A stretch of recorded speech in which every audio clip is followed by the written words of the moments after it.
नमस्कार साथियों, मेरे YouTube चैनल में आप सभी का एक बार फिर से स्वागत है।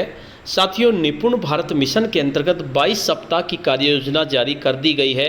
आज की इस वीडियो में हम जानेंगे कि पहले सप्ताह के चौथे दिन अर्थात 4/8/2022 को कक्षा 2 के बच्चों को भाषा और गणित में क्या क्या कार्य कराना है।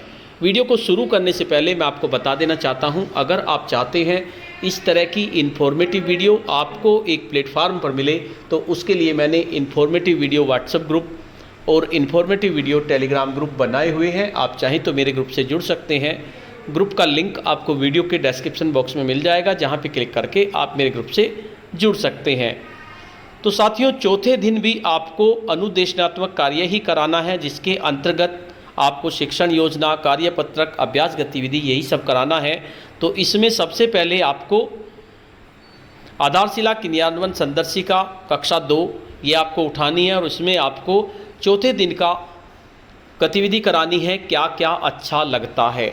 बच्चों को एक दूसरे की पसंद को जानने के जिससे मौके मिलेंगे। तो इसके लिए आपको स्थानीय कविता और कागज़ की गेंद चाहिए। और शिक्षक के लिए मुख्य बातें हैं, बच्चों को अपनी भाषा में अपनी बात कहने के भरपूर मौके दें। सबसे पहले सामाजिक एवं भावनात्मक जुड़ाव। इसमें कक्षा में सौहार्दपूर्ण वातावरण बनाने के लिए आप बच्चों को कोई स्थानीय कविता या गीत पूरे हाव भाव के साथ गाएं। इसके लिए 5 से 7 मिनट का समय दें। सभी बच्चों को एक गोल घेरे में बिठा लें ताकि वे एक दूसरे को आसानी से देख सकें। बच्चों को बताएं, आज हम लोग एक गतिविधि करेंगे जिसमें एक कागज़ की गेंद लेंगे। जिसके पास भी कागज़ की गेंद होगी उसे अपने मनपसंद खाने की वस्तु के बारे में बताना होगा और फिर अगले साथी की ओर बढ़ानी होगी। अपनी मनपसंद खाने की वस्तु के बारे में बात करने के दौरान वे इन बिंदु पर भी बात कर सकते हैं।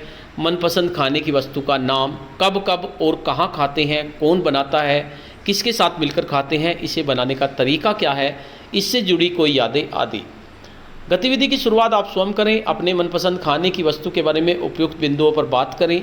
इससे बच्चों को पता चलेगा कि इस विषय पर वे क्या क्या बोल सकते हैं। सभी बच्चों को बारी बारी से अपनी बात कहने का मौका दें और ज़रूरत पड़ने पर उन्हें अपनी बात कहने में सहायता करें। उसके बाद आपको लेखन कार्य कराना है।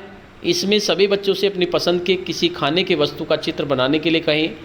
बच्चों को उनके द्वारा बनाए गए चित्र को अपने साथी को दिखाने को कहें और उस पर थोड़ी बातचीत करने को कहें। इस दौरान आप घूम घूम कर उनकी बातचीत को आपस में सुनें। फिर किन्हीं 3-4 बच्चों को सभी के साथ अपने चित्र पर बातचीत करने को कहें। इसके बाद अपनी शिक्षण प्रक्रिया की आपको समीक्षा करनी है कि क्या सभी बच्चे अपने मन की बात सहजता से कह पा रहे हैं। यदि नहीं तो इन बच्चों की पहचान करें और इनसे अलग से थोड़ी बातचीत करें। आप समझने का प्रयास करें कि इन्हें क्या असुविधा हो रही है। उसके बाद दूसरे कालांश में आपको विभिन्न आवाज़ों की पहचान ये गतिविधि करानी है, जिससे कि अलग अलग ध्वनियों की पहचान बच्चों को हो जाए। इसके लिए भी आपको कागज़ की गेंद चाहिए, कार्यपुस्तिका, परिवेश या परिचित वस्तुओं के नामों का चयन जिनके सरकने, रगड़ने आदि से आवाज़ होती हो। आपको कार्यपुस्तक कार्य करने के लिए स्पष्ट निर्देश बच्चों को उदाहरण से ही देने हैं। बच्चों को आपस में मिलकर कार्य करने के मौके देने हैं जिससे कि वे प्रोत्साहित हो सकें। सबसे पहले ध्वनि जागरूकता करेंगे। कक्षा की शुरुआत आप किसी छोटी तुकांत वाली कविता से करें। बच्चों को चलने फिरने, उठने बैठने का मौका दें। इसके लिए 5 से 7 मिनट का समय दें। फिर आप सभी बच्चों को गोल घेरे में आराम से बिठा लें और सहज कर लें। बच्चों को बताएं कि आप उनमें से किसी एक को एक गेंद देंगे और ताली बजाएंगे।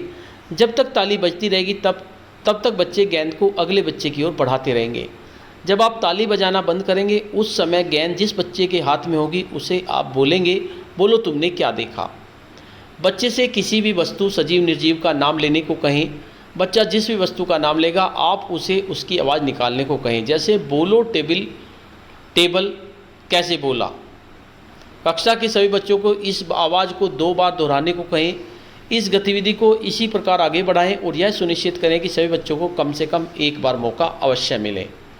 बारी बारी से अलग अलग वस्तुओं का नाम बताएंगे और उनकी आवाज़ निकाल कर बताएंगे। उसके बाद लेखन कार्य आपको करना है। सभी बच्चों से कार्यपुस्तिका के पार्ट 4 पर कार्य करने को कहें। बच्चों को कार्यपुस्तिका कार्य करने से संबंधित निर्देश दें। हो सकता है आपको 1 से अधिक बार भी निर्देश देने पड़ सकते हैं। जब बच्चे कार्यपुस्तिका पर कार्य कर रहे हों तो कक्षा में घूम घूम कर उनके कार्य का अवलोकन करें और आवश्यकता के अनुसार उनकी सहायता करें। बच्चों द्वारा किए कार्य को दिखाने को कहें और उनकी प्रशंसा करें।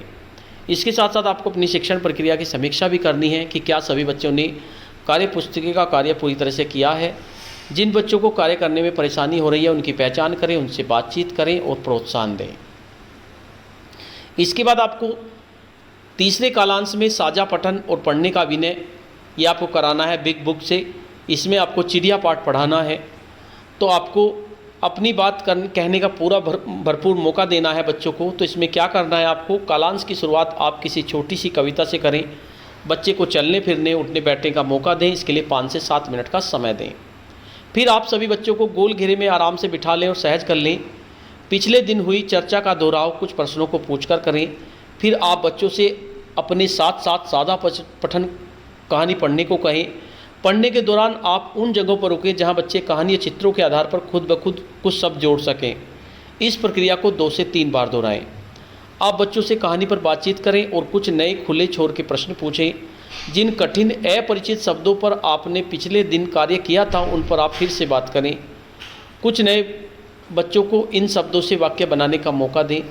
बाद में कक्षा के 5-6 बच्चों को बुलाकर बिग बुक पढ़ने को कहें। यहाँ उद्देश्य बच्चों द्वारा बिग बुक को सही पढ़ना नहीं है, बल्कि प्रिंट को समझ पाना, किताब को सही तरह से पलटना, बाएं से दाएं पढ़ने की नकल करना है। बच्चे अपने मन से कुछ भी पढ़ सकते हैं, उन्हें टोके नहीं। आखिर में चार्ट पेपर पर लिखे हुए शब्दों को बच्चों से पढ़ने को कहें।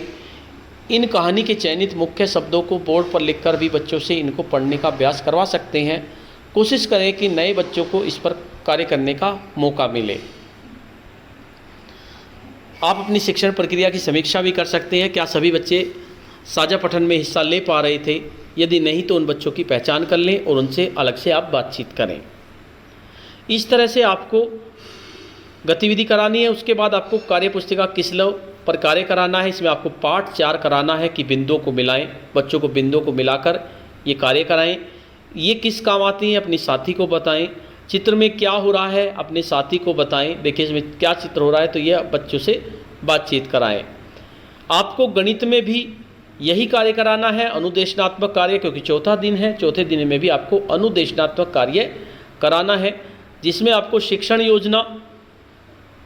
योजना केवल 3 दी गई हैं, जो आपने पहले दिन, दूसरे दिन और तीसरे दिन करा ली है। आप तीनों दिन कराने के बाद आप चौथे दिन शिक्षण योजना को दोबारा रिवीजन कर सकते हैं। इसके साथ साथ 3 गतिविधि आपको दी गई थी, कम ज़्यादा की समझ बना सकें, दूर पास की समझ बना सकें और छोटा बड़ा की समझ बना सकें। आप इन तीनों गतिविधि को दोबारा से दोहरा लें, क्योंकि इसके लिए चौथे दिन के लिए कोई अलग से अभ्यास गतिविधि नहीं दी गई है। तो इन तीनों गतिविधि को आप एक बार फिर से दोहरा लें। उसके बाद आपको मैंने सीख लिया, ये आपको बच्चों को कराना है। ज़्यादा वस्तु पर राइट और कम वस्तु पर टिक का निशान लगाएं। गेंद के पास खड़े बच्चों को घूरे लगाएं, इससे पास दूर का भी हो जाएगा। और बड़ी वस्तु पर टिक और छोटी वस्तु पर क्रॉस का निशान लगाएं।